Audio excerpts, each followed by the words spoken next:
Baik sahabat sosial semuanya, berikut kami sampaikan 5 berita penting dan gembira khusus untuk kalian seluruh masyarakat peserta BPJS Kesehatan di akhir tahun 2023. Seperti apa informasi lengkapnya? Ikuti videonya sampai dengan selesai, jangan di skip-skip supaya kalian tidak gagal paham dalam menyerap informasinya.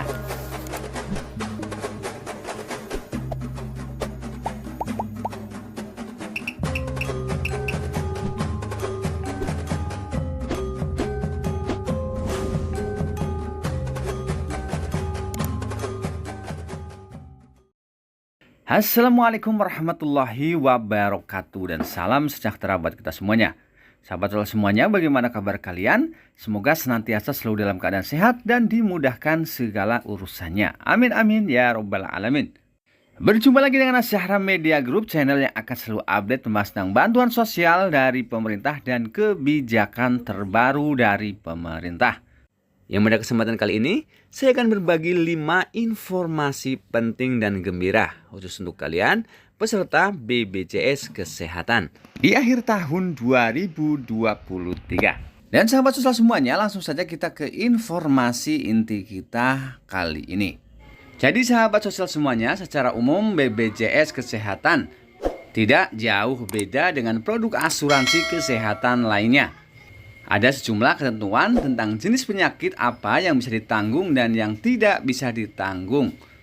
Tentunya sesuai dengan Peraturan Presiden bernomor 82 tahun 2018 tentang jaminan kesehatan, di mana setidaknya ada 21 penyakit yang tidak ditanggung BPJS Kesehatan. Kasus yang pertama, penyakit yang berupa wabah atau kejadian luar biasa. Yang kedua, perawatan yang berhubungan dengan kecantikan dan estetika, seperti operasi plastik. Kemudian yang ketiga, perataan gigi seperti behel. Kemudian yang keempat, penyakit akibat tindak pidana seperti penganiayaan atau kekerasan seksual. Dan yang kelima, penyakit atau cedera akibat sengaja menyakiti diri sendiri atau usaha bunuh diri. Selanjutnya yang keenam, penyakit akibat konsumsi alkohol atau ketergantungan obat. Yang ketujuh, pengobatan mandul atau infertilitas. Yang kedelapan, penyakit atau cedera akibat kejadian yang tidak bisa dicegah seperti tawuran. Yang kesembilan, pelayanan kesehatan yang dilakukan di luar negeri.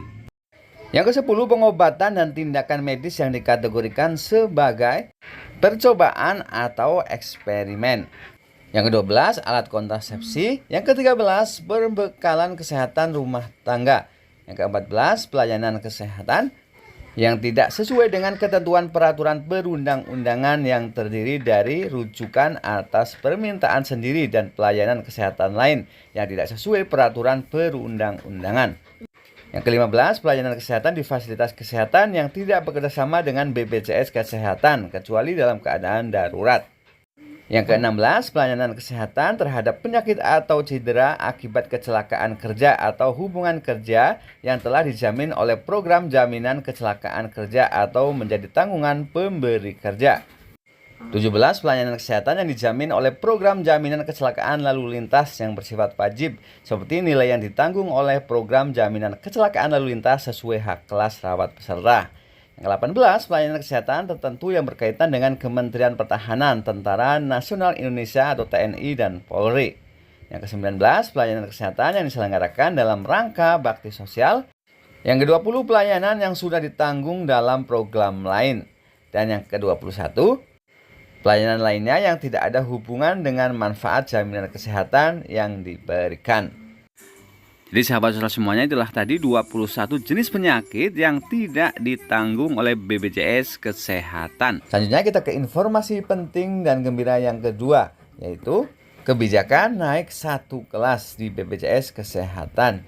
Jadi sahabat sosial semuanya, dikutip dari kompastv.com, ada prosedur terbaru khusus bagi peserta Badan Penyelenggara Jaminan Sosial BPJS Kesehatan yang harus menjalani rawat inap ketika kamar sudah penuh untuk kelasnya. Lalu apa yang harus dilakukan oleh keluarga pasien jika ternyata kamar inap untuk kelasnya penuh?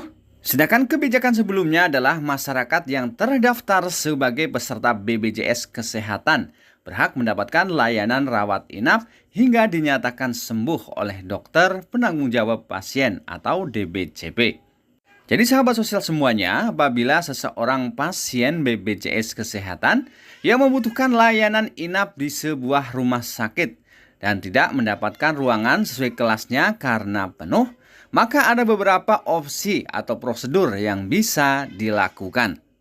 Di antaranya adalah pasien akan dipindahkan ke kamar atau ruang inap dari kelas BPJS satu tingkat di atasnya. Hal itu seperti yang disampaikan oleh Asisten Deputi Komunikasi Publik dan Hubungan Masyarakat BPJS Kesehatan, Agustian Fardianto, yang mengatakan jika kondisi kelas rawat inap di suatu fasilitas kesehatan rujukan tingkat lanjutan penuh, maka peserta dapat dirawat di kelas perawatan satu tingkat lebih tinggi. Dan aturannya untuk perawatan di kelas satu tingkat lebih tinggi ini paling lama adalah 3 hari hingga ruang tersedia. Namun apabila dalam kurun waktu 3 hari kamar yang sesuai kelas pasien masih belum tersedia, maka pasien dapat dirujuk ke rumah sakit lainnya. Dan sebagai informasi tambahan untuk kelas 1, 2, dan 3 di BPJS Kesehatan akan resmi dihapus mulai 1 Januari 2025.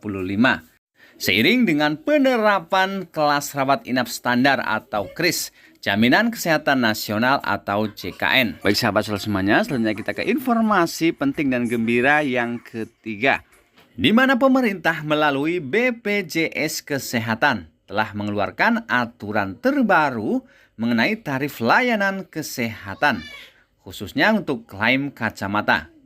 Oleh karena itu, penting untuk mengetahui aturan klaim kacamata BPJS terbaru 2023. Di mana peraturan terbaru tentang klaim kacamata BPJS Kesehatan ini tercantum dalam Peraturan Menteri Kesehatan Republik Indonesia bernomor 3 tahun 2023 tentang standar tarif pelayanan kesehatan dalam penyelenggaraan program jaminan kesehatan. Jadi sahabat sosial semuanya, dalam aturan klaim subsidi kacamata BPJS terbaru 2023 ini diketahui terdapat sejumlah ketentuan baru, termasuk biaya klaim kacamata BPJS Kesehatan yang mengalami kenaikan kurang lebih 10%. Dan sesuai dengan aturan terbaru ini, klaim kacamata hanya dapat diperoleh paling cepat 2 tahun sekali. Dan peserta BPJS Kesehatan bisa memperoleh kacamata tersebut di optik yang tentunya sudah bekerjasama dengan BPJS Kesehatan dengan syarat melampirkan resep dokter spesialis mata.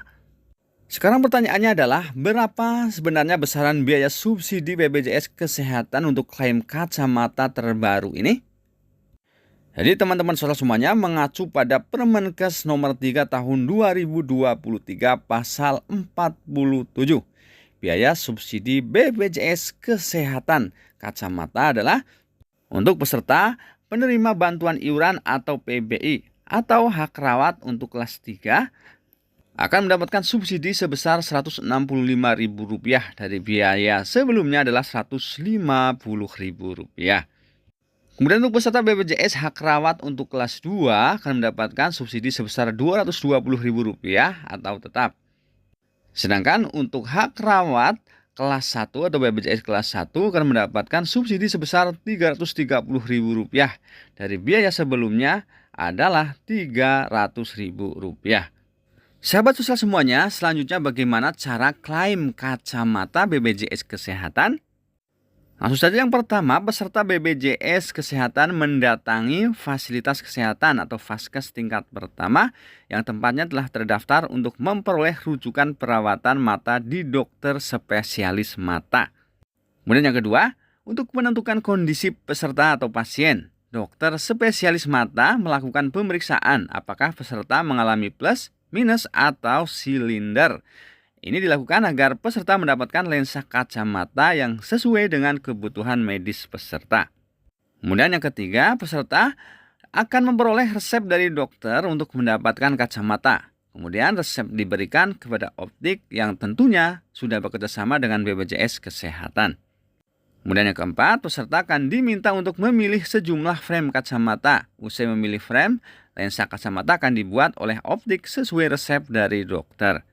Dan yang kelima, biaya perawatan akan ditanggung BPJS Kesehatan. Namun dengan catatan peserta berstatus aktif serta mengikuti prosedur dan ketentuan yang berlaku. Baik sahabat sosial semuanya, selanjutnya kita ke informasi tarif terbaru BPJS Kesehatan di akhir tahun 2023. Untuk kelas 1, biaya iuran per orang per bulan adalah Rp150.000. Untuk kelas 2, biaya per orang per bulan adalah Rp100.000. Dan untuk kelas 3, biaya iuran per orang per bulan adalah Rp42.000. Dan berita gembira untuk peserta BPJS kategori berikut ini. Iuran BPJS Kesehatannya disubsidi oleh pemerintah, sehingga setiap bulannya tidak usah membayar iuran BPJS Kesehatan.